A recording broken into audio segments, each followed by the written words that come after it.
So that team mentality just moved into my life in general because I started to love everything and everybody being in a hate environment. So I wanted to go out and meet everybody and touch base with everybody and let them know that I love your music. I want to work with you. I'm a fan, you know, nothing but that. And, you know, when you go with love and you give love, it tends to come right back full circle.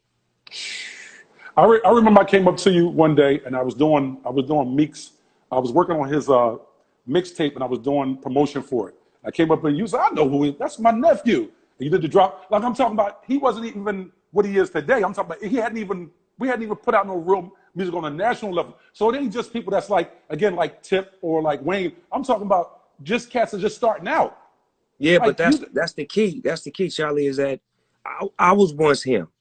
I used to be the cat that was trying to get discovered. So I have a passion for finding that rock that I know that's going to continue to become a diamond. And I love reaching out to those young aspiring rappers because they hungrier and they listen and they want direction and they don't mind somebody with wisdom giving them game. And then when you do it for no fee, that's even more love because a lot of times they don't even be having the money. So when you do it for no money, they know what you're really about. And so because again, of course, you know, you've been able to do some amazing things that you're probably the only artist that I know that you got nominated, you know, you recorded and got nominated for a Grammy for a gospel album. Like you literally, there's no genre for you. It's a Snoop Dogg. They got to have a Snoop Dogg, this section, like period. You can do whatever you want to do. How did that even, like, did you realize like when you first started, I would do a gospel album? Was that something you was thinking about? Or you just kind of get up in the morning and you kind of just vibed out? I think it came to me in due time, Charlie. I always had a great relationship with my grandmother, rest in peace. Okay. And she raised me in the church. My mother raised me in the church, and I never strayed away. I always kept God in everything I did. I mentioned him in all of my songs. I prayed for him. I prayed for the wisdom and the guidance and the direction. And then I said, you know what? Let me give God what God been giving me. Let me give him some attention. Let me put the attention on God and give him a whole album where it's all about love. That album is called The Bible of Love. It has some of the greatest gospel singers in the world, the Clark sisters, Rance Allen, Charlie Wilson, Ty Tibbet. I mean, it was just so many artists that came and showed up for me. Kim Burrell, you know what I'm saying? Nobody said no. Everybody showed up. Marvin Sapp. You understand me? They was just showing up left and right. And that just let me know that me doing God's work is what I've always been doing. Because it wasn't no accident for them to just want to be on the project because I hadn't done anything drastic. I just said, you know what, I want to dedicate this record to my grandmother and me coming up in church and just put some love in the air. That's when it was a lot of hate in the air. And that's why we did it. And it was the spirit of that. It wasn't about no money, no numbers, no charts. It just was about a feeling, trying to give people a feeling. When I make records, I try to give you a feeling that you miss. Yeah, that's true. You've always, but again, I'm saying, so it's like, you want to do a reggae. I remember Hev called me up one day. He's like, Mako, and of course Hev is Jamaican, but he was like, I'm gonna do a reggae album. I'm gonna get nominated. I'm saying you do whatever you want. It's not like can't nobody box you in. You do whatever you want to do. I love that about you. Just having creative freedom to say what you want to say and the way you want. Like you've never tilted the way you walk ever. And you know what? How's that feel? That feels good. And when you mentioned Heavy D, Heavy D was one of those rappers that I really idolized as a kid. I loved his swag, his style. I was never a big guy, but I loved the way he moved as a big guy. And I was a little guy, which gave me confidence that if a big guy could do it, a little guy could do it. The way he danced, the way he rapped, the way he had swag, the way he could drop clean raps, the way he could rap on gangster beats. Then I met Heavy D. And I swear to you, Charlie, this guy was one of my closest friends before he passed away. He gave me an album. I have an album of his that he did. The last album that he did that never came out. It's a song with him and Joe, a song with him and Anthony Hamilton. It's all kind of heat rocks. And I just been holding on to this music like, why did Heavy D give me this music before he passed away? But that's just the spirit of God. I don't know if you know, I was managing him at the time he transitioned. So you know about that album? Yes, sir. Absolutely. I heard. So I put. Ironically, I was managing him in DMX I was managing DMX for about a week, but I put both of them on the hip hop. Actually, I think you hosted that one, the BET Hip Hop Awards. You hosted that one because we seen you. Me and Heavy, we was backstage, so we were back. Yeah. So you hosted that one. So and then he left from there. He said, Mako. He said, what I'm gonna do? He said, I'll come to perform in Orlando. I'm gonna fly to London because he didn't like to fly. He said, I'm gonna go here for about a week or two, and when I come back, we can go ahead and do the tour. Because, you know, I had him do a show. I don't know if you came at the House of Blues. We did one show at the House of Blues. I didn't get to that show, but I had seen him at a Sade concert. Yes. Right. We went to a Sade concert, and the nigga made some hell of some kind of whip dip for the chicken wings on the spot. I was like, this motherfucker is cold-blooded. We was in the suite. He made a cold little sauce for the chicken wings. That's a heavy D. You cold. You going to have to cook for me one day, dog. Hey, man. Listen, and you know what? The other thing I loved how you did was you actually embraced Charlie Wilson. Oh, man. I like how you give respect to Charlie Wilson. I love how you give respect to, you know, the Delphonics. And because, you know, I don't know if you know, so Kenny Gamble essentially is my godfather. The great. Okay. Mr. So that's the very first man that I actually seen outside of my family that gave me insight on this is what you're supposed to be as a man. So I met him in 1976. And we've been thick and thieves ever since. So I got an opportunity to, again, be up close and personal, of course, with Teddy, Patty LaBelle, McFadden and Whitehead. I'm talking about all, and they literally is around the corner from where I lived in South Philly. So I've known Philadelphia sound. The Philadelphia sound. Y'all ran Philly sound, man. Y'all ran the world for about 9 years straight, consecutive. That Philly sound, man. That Philly sound. 9 years straight. You hear me? I'm talking about from the Soul Train theme song to the Ain't No Stopping Us Now. You hear me? I'm talking about hits.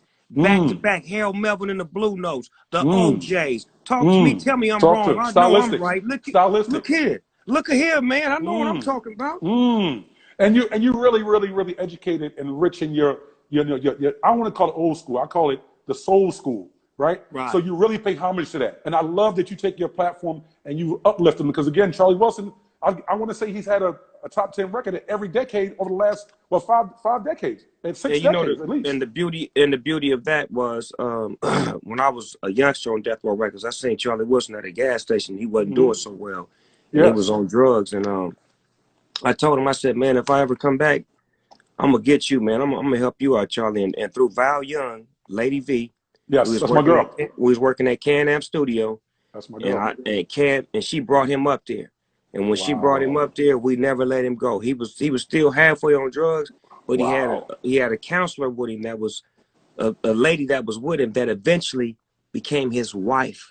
His wife. Yes. And manager. Yes. Wife, manager and wife. Yes. Still and today. He don't play no games about her. She was checking us when we was young. We was getting into it with her because she would say, "Don't smoke around Charlie, or I want to bring him back." And we like, fuck that. You better bring it back and blah, blah, this and that. I said, you know what? Hold on. This is a grown-ass lady. I was taught to respect my elders. We're going to respect her. We're not going to smoke around Charlie. And we had respect for her and for him. And then and look how life turned out. Man, they have helped me and my wife through my relationships, through a lot of ups and downs. Wow. That's Uncle Charlie for real. Totally Uncle Charlie, right? Yes, sir. Totally Uncle Charlie. So let's go back a little bit. Let's talk about growing up in LBC and your first rap record that you heard, like, okay, I want to do this. Who was that artist? What was that record?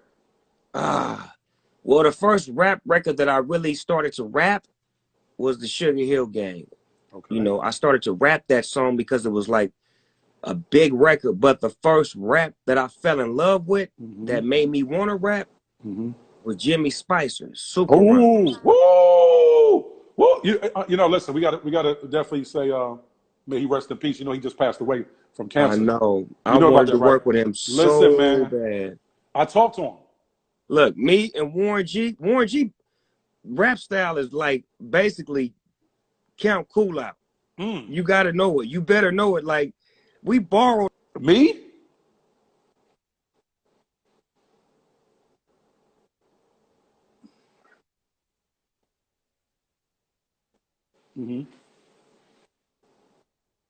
I don't know. Listen. So let me just tell you this. Okay, let me just tell you. So I actually there's an infamous battle that Steady and Will had on Live on Radio. Bet you don't got it. Okay, listen to me. So listen to me. So this is 1980. We came back from American Music Awards. I took Will to the station. I was going with Mimi Brown, which was the disc jockey here in Philadelphia.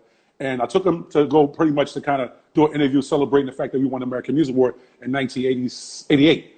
We come back, Steady's there. Steady is at the radio station. We go on the station, and he's a little bit in his films, about a little bit. That's our brother. But he was talking so reckless, I was like, listen, we might as well do it right now, live on the radio. And when I tell you Will went in, Well, back Well, then, when that. can I tell you the truth? Mm-hmm. Back then in the 88, 89, Mm-hmm. Mm-hmm. Will Smith, the Fresh Prince, was probably Mm-hmm. top 5. Hey, He was even on LL Head. Like his flow hey, was, I'm just telling you as a young rapper, his flow hey, was that motherfucking good. hey. Talk about it. He had a record with a nigga named Reddy Rock C that said, Ooh, when ooh. we We rock the rock the house, we there is no turn doubt it out, and that oh my me God, and and Red. Listen, Reddy C. it is Man. down with the DJ Jazzy Jeff. Yeah, What? Jazzy Jeff. What? That's right. We are the best. Boop, boop, boop, boop, boop. Everywhere we go. Every Nigga, if time you we do don't get what? out of here, What? Come Charlie on, come Mack, on. let me tell Hey you. Snoop. Hey Snoop. What you know about Charlie about Mack, Schoolie D? I'm a What you know rapper about first. Schoolie D though? What? What you know about Schoolie D? The Saturday night I was feeling kind of sporty. Went to the store, got me a 40. Man, quit playing. So you know, Easy E told me the only reason why he even rapped was because of Snoop, because of Because Schoolie D. he Easy made it look easy. He made it Easy look easy. and Cube told me that. They said the reason why we rap was because of Saturday Night and Gucci Time. I think I'm gonna give you some more history. I might be wrong. I Mm-hmm. think 6 in the morning from Ice-T was created after listening to Schoolie D. No question. No question. No, it essentially is the same song. I'm Essentially just the same saying, song. and them two records is gangsters a motherfucker. But I just know in that era, inspiration was key. You know, another artist could inspire you to make a record or to go Mm-hmm. make a record. Mm-hmm. That was So the era. so so Cedric Sabala said, by the time y'all actually like we were getting spoon fed on the East Coast, but by the time y'all were getting it, y'all were getting flooded with music. Was that happening Over for you? overload. We got Steady B. We got Juice Crew. We got EPMD. We got BDP. We Mm. got Big Daddy Kane. We got Rakim. We got. I Mm. mean, Mm. Mm. Masters of Ceremony. It was. I mean, it was motherfuckers that was cutting through that you wouldn't believe. And then the females, Roxanne, Shantae, MC Light, Queen Latifah, like Salt and Pepper. Like, Salt man, and Salt pepper. and Pepper was hard as fuck. Please don't get it confused. Don't let them pop records fool you. They was hard in the paint. Don't. Mm. Mm. So at that point, when you hear Jimmy Spicer, you're like, this is what I'm going to do for my. This is what I'm going to do. This is it's speaking to my soul. It's pumping oxygen in my lungs. Because It made me want to rap. Salt said hip hop saves her life.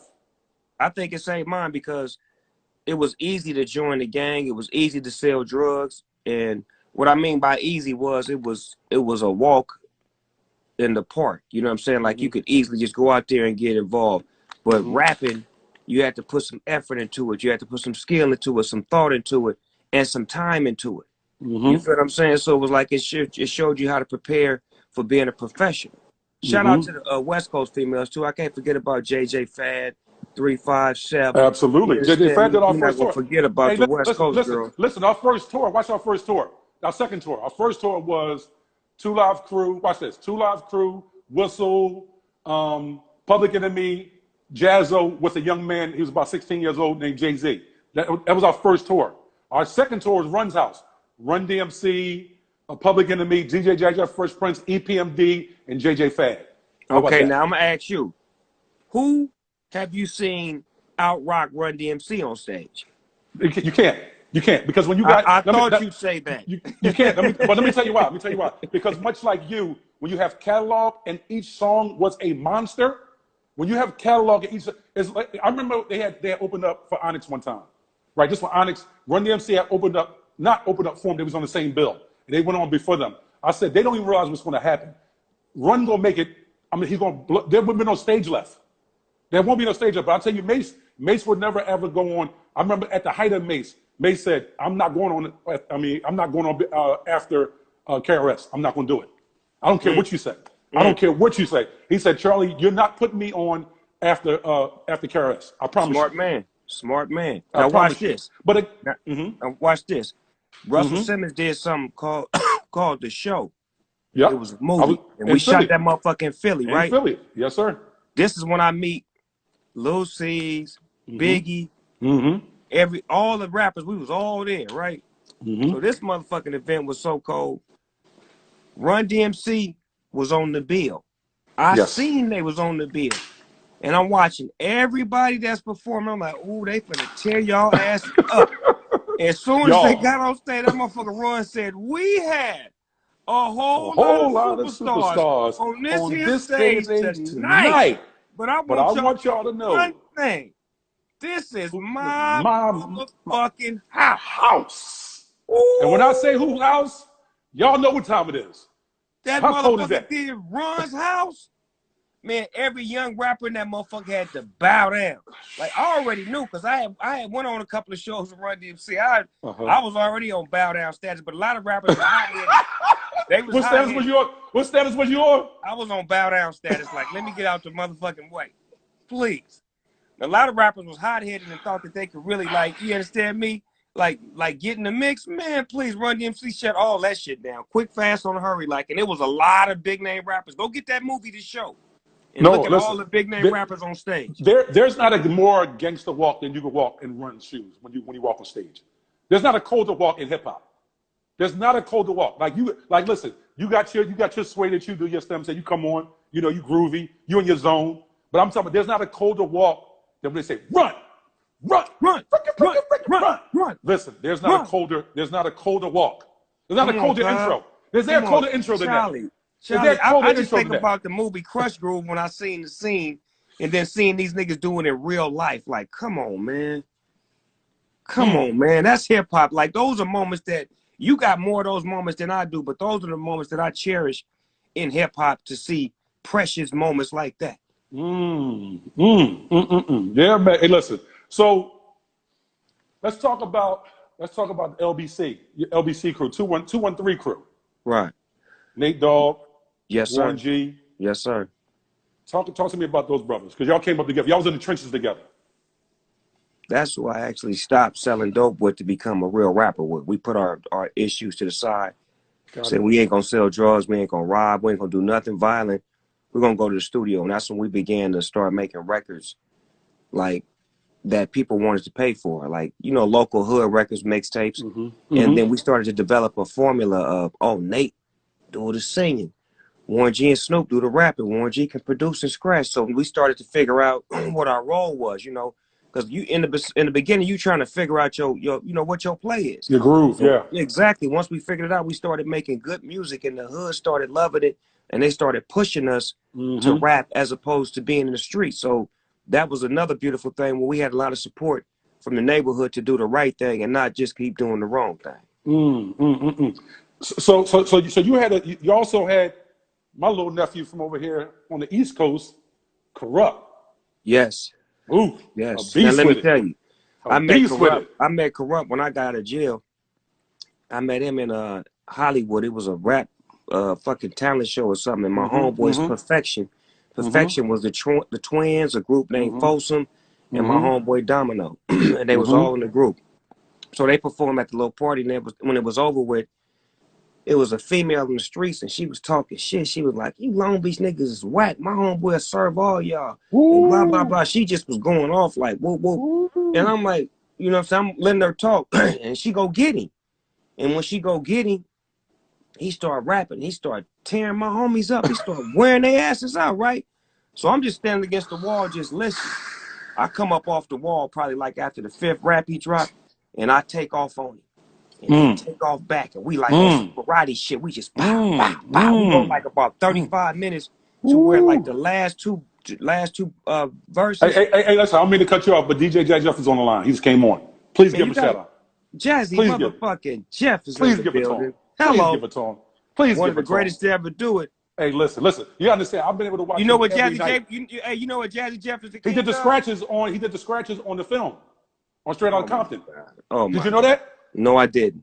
Dre called him up to have to do the scratches on Straight Outta Compton. I mean, he's the greatest to ever do it. I used to watch him, Joe Cooley. It was one other DJ. Bobcat was me. Hey, Bobcat was me. Say that. Bobcat, baby. Yeah, say that. Listen. I love Cut Creator. But when LL got Bobcat and that LA posse came over, let me say something to you, man. They shifted the game because I'm gonna tell you something. The production on the West Coast was undeniable. The production was retarded. Now watch this. Ren, Cube, because Ren was my absolute, that was my guy. Clearly point blank. Right? Then Snoop came, of course. But I'm telling you, the production that y'all had was unmatched. Unmatched. But I think it's because y'all paid so much homage to Roger, Zap, and the Parliament, the Funk. Like y'all really took that thing serious. Like took it to a whole nother level. Talk about that, bro. I think that music was like medicine to us. Like we grew up to that music. We loved every style of music, from R&B to funk to jazz to hip hop. But that funk was just something that was in our genes. And when we got a hold of it, we sampled, but then we replayed as well. And the key was being able to replay, and then also being able to grab those old school artists that were That still too. alive, as That too. opposed to just sampling their music, getting into a dispute, and they trying to get their money and publishing, and they don't own it, and they don't want you to use the sample. We would go grab that actual artist and say, hey, come in the lab, we're going to do some new with you, but we're going to put some of that old on it, so that way it could be a mix and match, and we're going to get you paid and put you back in the game again. The insulin shot that's needed. Yeah, because I work with Roger, George Clinton. I work with Bootsy Collins, Ohio Players. I work with the Dramatics, Lenny Williams. Like, it's no limit to who I done work with. You know what I'm saying? I done work with the Funk Brothers, the Stax musicians, the Neville Brothers. Like, it's no limit, and it's because if they still alive, I'm going to get them. You're going to get them, I'm right. I going love to that. get them. I love that. I love that. Oh man, yes, that's amazing, totally amazing. So listen, we got to go into a level of we're gonna tap into the music, but we got to go where we're sitting at right now. That COVID, and of course the pandemic that we're living in, and of course this horrific time we're living in. You at the forefront, you out here, you're not letting let your voice be silent as you never do. Let's talk about what's going on in the world today. What's happening in this world, and what are you telling your sons? What I've been telling them, this is America. Be careful. You're a black man. You 5 steps behind to begin with. You guilty to prove it innocent. And move in silence, because we targets, and that's just what it is. Ain't no specific particular type of black man. It's all black men.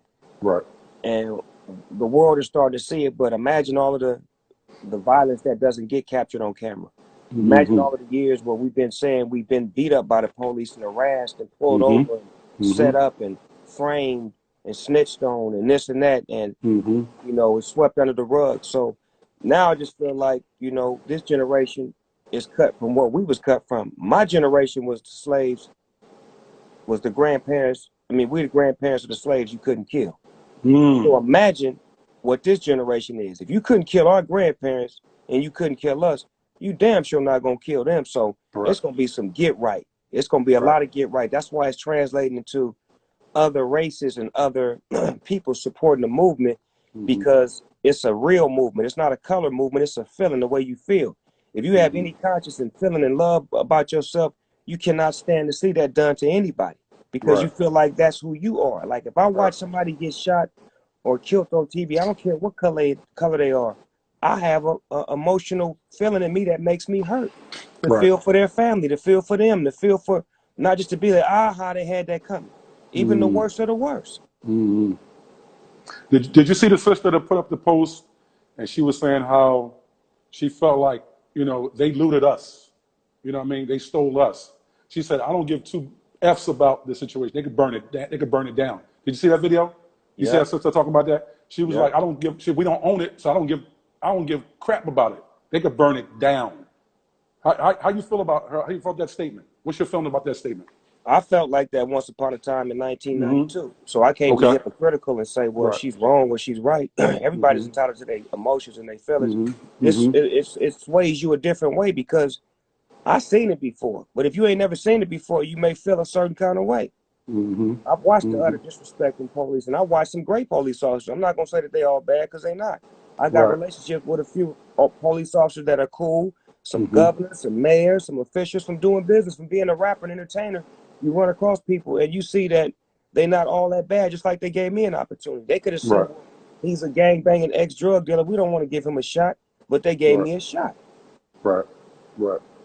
What do you feel about the position of the state attorney right now, in terms of where he's sitting at, with him having this huge responsibility that's on, it became his responsibility. The world is on his shoulders right now. The world is going to be watching him. Well, What do you feel like? I think he's the guy for the job. They were speaking on him before they got him. His name was always coming up when they were saying somebody that would be fair, vigilant, and that would actually, prosecute with diligence and try to really get a conviction. His name was always floating in the air. I never knew who he was. I just heard his name, and then when I seen him and heard him speak, and then I seen him raise them charges to another level, and I'm watching more evidence come out that this man knew him, worked with him. That sounded leaning more like first degree, because in the black man's court of law, that's an automatic first degree. If I know you, if I know anything about you, and I happen to kill you, it was premeditated. Absolutely. Especially if I work with you. Absolutely. So you work alongside, as we all do. We have Caucasian friends and associates, and they're talking to you and saying how much they're concerned for you, but they're not talking outside of the confines of your phone or in your company. How do you feel about that? Folks that that you work alongside. Hey, they got to do what they got to do. Choose up. If you want to be on the right side or the wrong side of history, it's all about where you want to be at. We've always been on the wrong side of history, so pick and choose. Wow. Yeah. So you feel like the country is banding together right now? It's a different change because, of course, like your kids, of course, grew up. Like when we grew up, it was just black people. Now they grow up in a multicultural world, and the generation today is, I'm saying I have an issue with the fact that you treat Kevin wrong or unjust as if he's 3/4 of a man. Your kids have grown up in a multicultural community, right? So now the young people are actually fighting for justice for everybody. So when you go outside, it's probably what I've been saying probably about 60 to 70% white folks. Me too. And that's what I was saying as far as like the movement is spreading into other people's hearts. When it becomes your heart and your spirit, it ain't nothing you can do about it. It's all about the feeling now. They got the passion for it because they know wrong is wrong, and they don't want to be associated with wrong. They want to be associated with right. And that's why change. Yeah, exactly. But right is right and wrong is wrong. There's no in between. So that's what they're getting involved for, because their heart is telling them this is the right thing to do, and they're exposing each other. They're telling on each other. They're showing racism at their house. They're showing how it's affecting their whole family and how certain kids are going against it and don't want to be a part of it. And certain neighbors got to deal with racism. And it's like they got to deal with it now the way we've been having to deal with it every day of our life. So when they step into the movement, they have to take on everything that we take on, because now they looked at as one of us. So Charlemagne and Puff are brothers. They said they're going to hold their vote hostage. Do you feel the same way? And if you don't, explain that to me, how you feel about that. I mean, I don't know about the word hostage, but I understand what they mean as far as like a unified vote from the people. But I think people need to get unified first before we can start appointing, these types of rules and regulations. But the whole spirit of it all is in the right area of where we need to be. Us as a unit, as a people. So when we vote, we vote. When we don't vote, we don't vote. When we go for one cause, it's the cause we going for. So we know that if we vote now, we trying to vote this nigga out of the office because he's something terrible. He don't like nobody that ain't with what he with. And the minute they stop, following his rules, he go bad on them. So that's the bad kind of president to have. We want a president that's a politician that's able to negotiate and have heart and feeling and, fair. And, some things go this way, some things go that way. He's just one-sided, and that's it. That's all. And that's the whole purpose of us getting together to be able to vote, to be able to make change and to make moves that can affect policy right away. Yeah. So again, I think a lot of people are still unclear about voting. So if you speak to that even more so, the importance, because I heard you say that you're probably going to vote this year, and you had never voted before. I am. I never voted because they always would deter me away. If you got a criminal record, you can't vote. They would always put, hurdles and obstacles to deter you from voting. You got to wait in line for 6 hours. You got to do this. So that's like the kind of shit we'll be like, man, fuck that. I ain't finna wait in line to vote. Wow. That's what they do Wow. to throw us off. You feel what I'm saying? As opposed to like, they're standing in line for 2 days to get their people in office. So that's what we have to change our mentality. That's why I was like, you know what? Let me stop talking about it and be about it. Let me go ahead and register and do my thing so that way I won't just be saying, hey, everybody, go vote. And I ain't motherfucking voting. So with that being said, of course, it's going to be more difficult than waiting in a 2-hour line now this time around. They're going to make it extremely difficult. How you feeling? What's your approach about that? You're going to stay diligent. You're going to stay focused on the task. I'm saying your vote needs to be counted. Are you locking in? I'm locking all the way in, and I'm going to help others lock in. I'm going to help the brothers that don't know how to get involved because I don't know how to. So when I learn, they going to learn. So it's just going to be free information, good game. And for those, players that's on parole, they can register as well. There's certain people that don't know that they can vote and don't understand that they can. So it's just a matter of when you do it, you make it easy for everybody who thought they couldn't do it to go ahead and do it. Absolutely. So they're opening up the country. Everybody's in a rush to get back outside. What's your feeling about that? Because they haven't came up with a cure yet.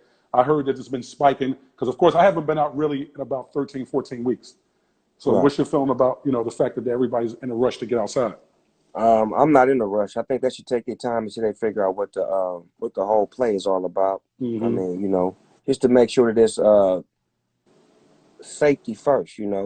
I know we went off into the protest and the movement so fast because it just happened and spontaneous, and you can't control your emotions, and it had to happen. But we got to get back to being safe again. A lot of that contacting and not being 6 feet. And it just was a lot going on. So we need to get back into the house and make sure that we right for about 30 days before we go back out. I think we should do about another 30 days of locked up. I think so too. I think so as well. I think that, and they said something, I got a post, I put up a post the other day that Melinda Gates said that black folks should get, the vaccination first. I said what they should do is we should do like a big fundraiser, big pay-per-view situation where we watch them get it first. And then we monitor them. And then we monitor them. And we monitor them for about a good 90 days and see how effective it is. And then at that point in time, I'm going to tell you, that's the type of person I am, right? I'm like, if I go to the gym and you tell me to lift 500 pounds, if you can't lift it, then you can't tell me to lift it. You got to be able to lift it first. You got to show me it can be done. I think I went on your page and commented. I said, You did. I said, Bill, you and her, y'all go first. And then in a couple of weeks, after the results, I might think about it. Yeah, so you might think about it. I ain't say I'm doing it. I might think about it. Absolutely. What they think we some lab rats or something? If y'all don't Dude, get out of no, here, listen, but you gotta understand, that's what the whole country opened it up about. Like listen, let them go out, free them up. Because I'm gonna tell you, they've been invading, they've been ascending on Atlanta, then Miami. I'm saying, and the thing about it, it's our people. It's our people, young blacks out there. I'm talking about just running rampant. And again, I'm like, yo, they haven't came with a cure for this yet. And y'all just disregarding everything, like totally. There's no social distancing at all. Like it's not like it was halftime on the COVID, and then we went out there saying, of course, protested. Of course, we had a purpose while we were out there, but at the same time, we live in a real pandemic, situation right now, and nobody's concerned. Right. So get back home, get back in quarantine, do your own self-preservation and self-health check, and say, you know what, I know I can go out, but I'd rather not. I'll just do these 14 days in here, and if I do go out, it's because I have to. It's a necessity. I have to be someplace, or I have a job to do, or if I have to, do something that's very necessary. But for me, I'm in my room. I'm locked and loaded. You see me lit up. I'm in here chilling. Small little room, focused, just to myself, focused, listening to good music. And I actually caught a great movie at midnight last night that I want to tell y'all about. It's called Five Bloods. It's a Spike Lee movie. And this movie is phenomenal. It is amazing. It is a must-see. Spread the word. Five Bloods on Netflix by Spike Lee. It's a Vietnam story. My father was in Vietnam. I never really understood a lot of the, the ins and outs to it because they only give their side of the story with Vietnam. But this is from a black man's perspective, from five black men perspective in the Vietnam War. It's heavy. It's heavy. Spike Lee, you deserve an Oscar for this. It's a Spike movie. Okay.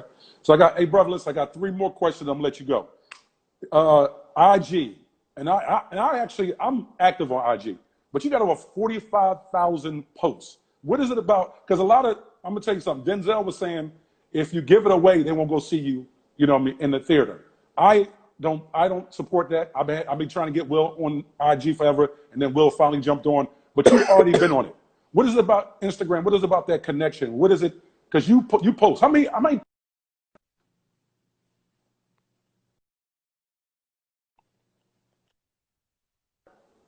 Right. Right. But What is it about Instagram you got to what is the understand connection? something. When I first got involved with the creators of Instagram, because I'm down Okay. with the people who Oh wow. you know, Okay. hello. Okay. You hear me? Hello. Huh? Equity. Huh? Yeah, Huh? equity. Okay. Now I Equity. understand why. Yeah. I understand why it's 45K in Hello. posts. I got you. Hello. I got So you. while y'all playing, you hear me? While y'all Mm. playing, Mm. Mm. yeah, they paying me. Okay. But anyway, like I was Okay. saying, Okay. when I Okay. first, got with the creators of the thing, I had to learn how to like master what was going to be my niche. And I've always been like up close and personal with the people. So I was like, you know what I'm gonna do with my Instagram page, I'm gonna make it like the Snoop Dogg channel where it's all things Snoop Dogg, where it's gonna be like my TV, my funny, my real, my serious, my Wow. heartfelt, my emotions, like a tap into what I do, but having a visual piece of me at the same time. So once I mastered that, it just became, this is what I do. When I lock into something, Charlie Mack, I Oh lock no. in and Yeah. I'm locked in on this thing. And this is just what I like doing. This is what I love doing. I love being up close and personal, to be able to go live, to be able to drop in and say a few Mm. things, to give you some consciousness, to give you some funny, to keep you going. That's what it's all about. Yes, sir. Yes, sir. They legalized weed, but we still got brothers and sisters incarcerated. What's your feeling about that? Drop it. Drop the case. You got to let them go. I Period, mean, right? because if it's not a crime, we're gonna have to overturn that, and that's just fact. That's what it is. It don't make sense that others can make money off of it and brothers can't make money off of it. Because when the brothers had it, they was Fortune 500. They was getting money globally, and it was without all of these ramifications and notifications. They was getting it, and they was showing you how to get it. So it's not fair to take something that we co-created and then you say we're wrong and it's a crime, and then you legalize it and we can't get out to get none of the proceeds. I mean, but Mm. they've been stealing from us for years, but we'll fix that. We're gonna cry about it, scream about it, write about it till the laws change to where they starting to release them slowly but surely. You know what I'm saying? It is happening because that's a people war. That's not a black war. That's a people war, because the Mm. marijuana game is one thing that it's not racist. I want to say that. One thing about this weed game, when you in this world, there's no racism. We all love. This marijuana thing bridges people and it puts Mm. people together. I've never been smoking with a white guy and he called me out of name, and it's never been the other way around. I've Wow. never been out of pocket with no other races. When we doing this, it's peace and love. I got some of the best friends in the world that's got The, different nationalities and the backgrounds blood. that get down with this shit here. And when we on this, Mm. we don't be on no Mm. political bullshit. Mm. We be on some I love you, how you doing, how your family, I got your back, what you need. Roll Wow. another one. Wow. Your Steelers and the NFL owners. How you first off, let's deal with your Steelers. Because I'm Eagle down. We at Pennsylvania, but I mess with the green and white. I'm saying how I get down. You know Right. what I mean? I know you rocking with your yellow and black, but I'm just saying how y'all looking this year? I think we're gonna be all right. Ben Roethlisberger is back. We're gonna play it by ear, see what it do. But as Mm-hmm. far as like the owners, remember, our owner is the reason that there is a rule for minorities getting hired, or at least getting the opportunity to get hired. Mm-hmm. It's called the Rooney Rule. Art Rooney is the owner of the Steelers that passed away. That was a rule put in effect by him to make sure that minorities had the opportunity to get, you know, job interviewed for coaching spots, Right. to be able to elevate in the field of football, not just on the field. So that rule was put in place by Mr. Rooney, and it's not being honored. It's not being respected. For one, the NFL blackballed Colin Kaepernick. Well, Um, I just saying it to you about the weed. I'm saying now you got to hold the owners at a higher level of responsibility, because you got to give Cap a job. well, they the good old boys. So if one say no, they all say no. If you notice, you ain't heard none of them speak since none of this went down, Yeah, because they with the president, and they know if they speak, he you're gonna gonna be on blast them. their head, You're gonna be on that. Yeah. and they ain't gonna be able to get out of it. Like Drew Brees was able to get out of it, because Drew Brees got his own heart, mind, and soul, and he live in New Orleans, and he been affected with love, and he's been given love, and he's been spending money and spending time, and now he's gonna understand what that culture is about. But these owners don't have to do that. They, they live way up top, and y'all run around on the field, get that money for it, fill these stadiums up, and get these viewers up, and y'all shut up and run touchdowns. But it need to be a whole conversation, because to me, I'm watching the Major League Baseball do a lot of negotiating right now, and like saying, "Hold on, we ain't shut up, we ain't doing nothing." And Major League saying we getting 80% of our money, and we ain't even playing 50% of our games. Shut up. And we get all our money. Major League Baseball get paid 100% guaranteed. So how is baseball one of the weakest sports? No disrespect.